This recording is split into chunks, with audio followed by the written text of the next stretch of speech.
My name is Nonstop Antonio, and I saw Guardians of the Galaxy Volume 3. This movie was fantastic. It made me cry both happy and sad tears, and I think it was executed so freaking well. We're gonna be talking spoilers in this, just a heads up, and we're gonna talk about the plot of the movie, talk about the mid and post-credit scenes, and also the character arcs that these characters went on throughout all of the three movies. Let's jump into Guardians of the Galaxy Volume 3.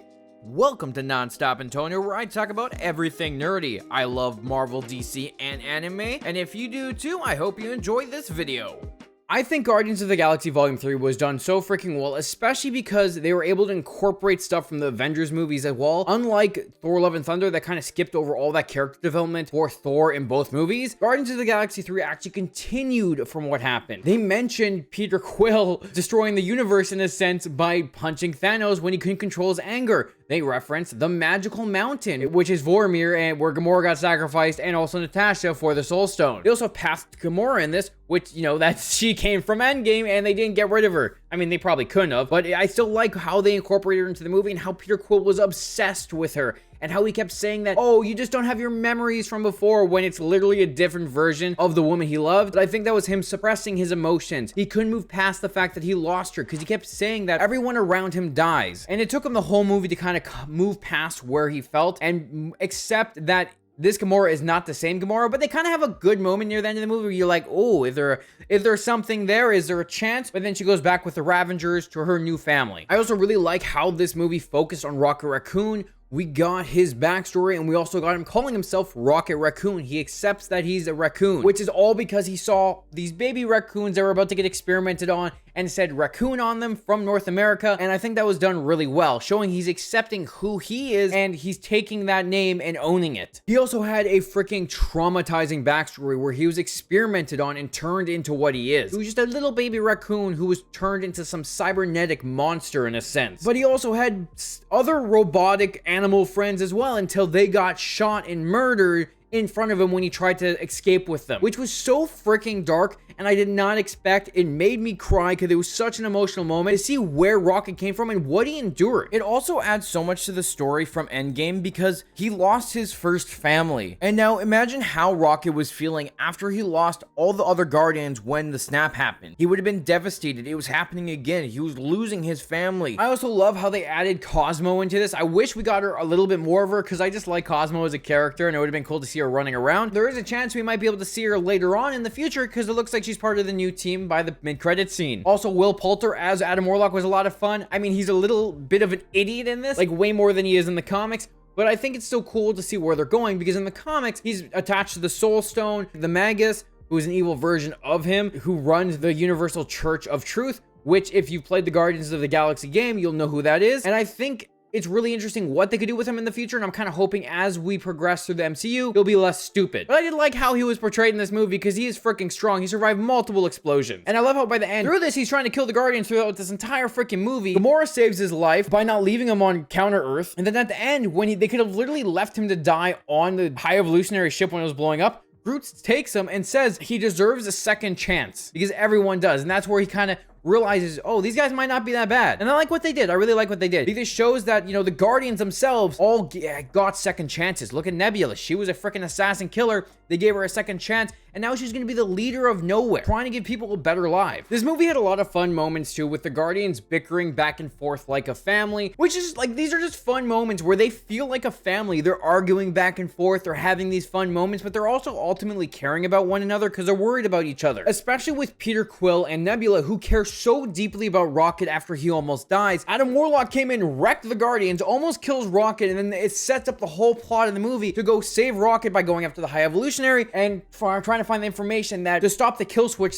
that's within him. And I like how throughout this, you could see how hurt Nebula is because Nebula has a connection with Rocket after Endgame. They were the only two Guardians left for the 5 years, and I think they really bonded after that, and I like what they did, especially after the Guardians holiday special where they give each other's gifts, and it's just like a really touching moment between the characters. And also Star-Lord calling Rocket his best friend. So many fun moments. Also, having Gamora be with the Ravengers is interesting, but it also brought back Starhawk, Martinex, Mainframe, and Krugar, which are all characters we saw in Volume 2, which was the original Ravengers team. Also, having Nathan Fillion and Jennifer Holland come in during the Orgocorp heist, which ultimately fails, of course, but it had some cool fighting choreography with Mantis and Drax kicking some ass until they got their asses kicked. It also had Among Us in it, which was which was fun. All the Counter-Earth stuff was really interesting when they got to it, because it's like, it's Counter-Earth. We found out later that the High Evolutionary went to Earth for Counter-Earth. And I like how he's like, it's supposed to be the perfect society, but you can see it really isn't. You got the suburbs, but then when you go in the city, there's homelessness, there's drug abuse. And it's like, yeah, this perfect society is literally just like Earth. So then the High Evolutionary blows it all up. But before that, we got Star-Lord dropping the first ever F-bomb in the MCU when he tells Nebula to get in the fucking car, which I think was hilarious, because then Peter cannot drive a car at all because he literally left Earth when he was a child. Groot and Star-Lord get an awesome moment when they're taking out the High Evolutionary's men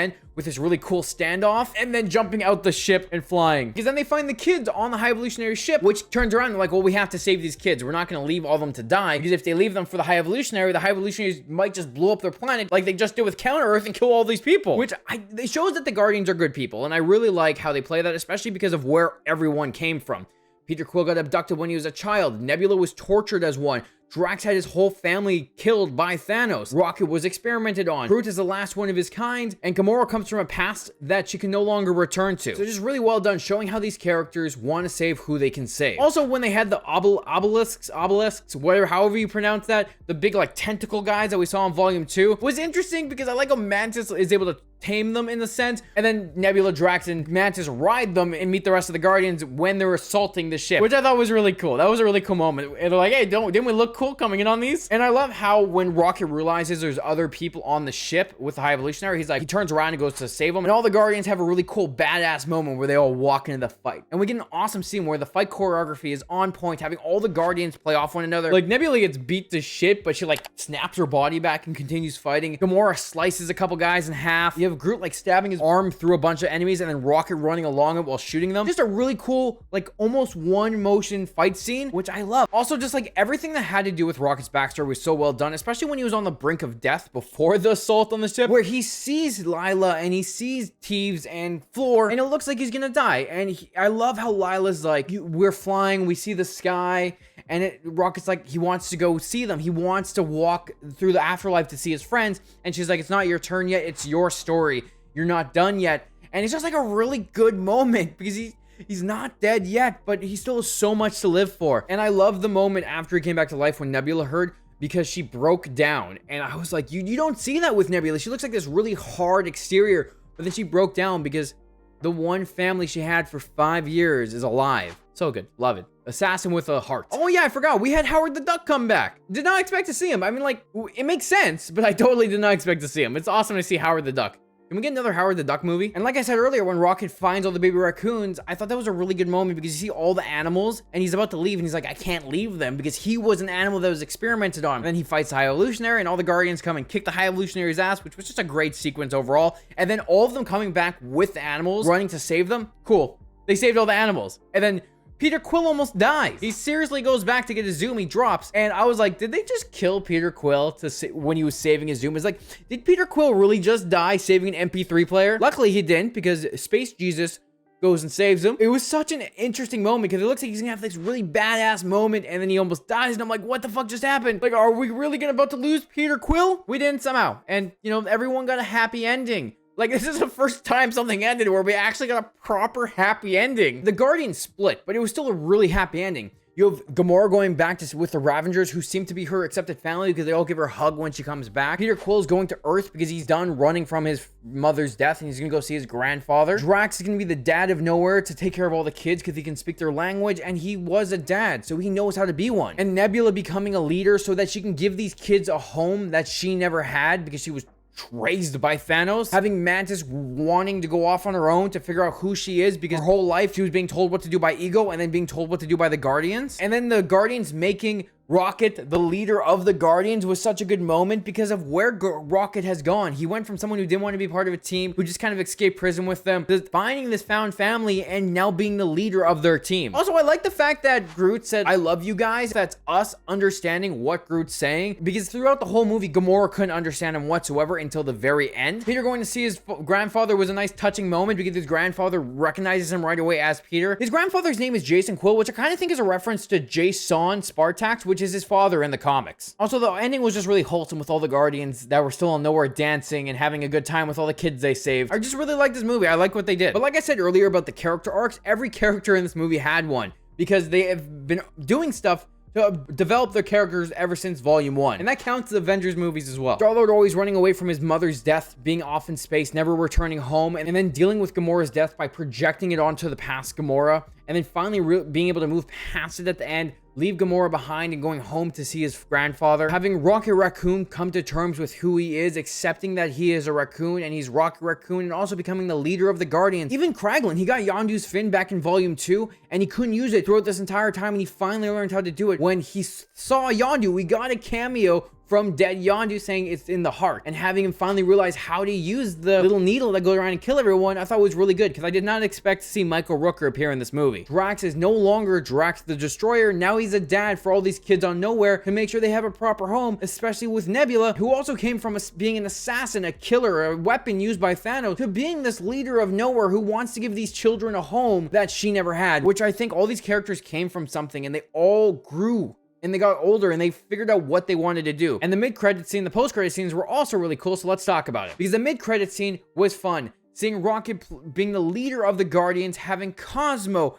Adam Warlock, Kraglin, and that little girl is Phyla Vels, which I did not know. I had to look that up, of course, because they didn't say her name at all in the movie. But they're all wearing Guardians of the Galaxy costumes. And I love that because it shows that there's a new team. Also, Groot is freaking Colossal Groot now, which he looks pretty freaking badass. This is going to be the end of this team. I don't think that this is going to be the team we see next, though. I do think some of these characters are going to stay, but some of them might rotate out, and I'm thinking we could probably eventually get, like, Moondragon or Nova joining the team. And it's definitely not the last time we see them. They will return. There's no way they're not going to show the Guardians again, especially the fact that we got a new team to deal with. Now, the post-credit scene was a lot of fun, too. It was just Peter Quill having breakfast with his grandfather. However, the newspaper his grandfather was reading said Kevin Bacon abducted by aliens, which is a direct tie to the holiday special where Mantis and Drax abduct Kevin Bacon to bring out to Nowhere for Peter Quill, which I think is a nice little fun reference because they didn't really reference it too much during the movie. But the post-credit scene was like a fun scene, also letting us know that the legendary Star-Lord will return. And I'm wondering how and where. So I'm most likely Kang Dynasty and Secret Wars is when he's going to show up, but I am intrigued to see what happens next. I really like the Guardians movie, and I'm really looking forward to seeing where these characters pop up again, because I doubt it's the last time we see them. I bet you any money if any of the characters ever go to Nowhere, we'll see Drax and Nebula again because they're there. Hopefully we'll see Mantis roaming around in the universe at some point in some other space-based thing, and maybe Peter Quill on Earth at some point. I'm really excited to see what comes next. I have been disappointed with Marvel for the last little while, so I'm really glad they stepped up their game with this movie, and I'm happy to see that it's going in the right direction. Also, I have really high hopes for the DCU now because of James Gunn, and he was able to do the Guardians so freaking well. Hopefully the DC Universe gets the same treatment. What did you think of the Guardians of the Galaxy Volume 3? What was your favorite moment? Let me know what you liked, what you didn't. I hope you enjoyed this video. Hit the like button, hit the subscribe button. I do regular DC breakdowns, and I try to talk about every Marvel movie when it comes out, and as well as the TV shows. Thanks for watching, and I'll talk to you later.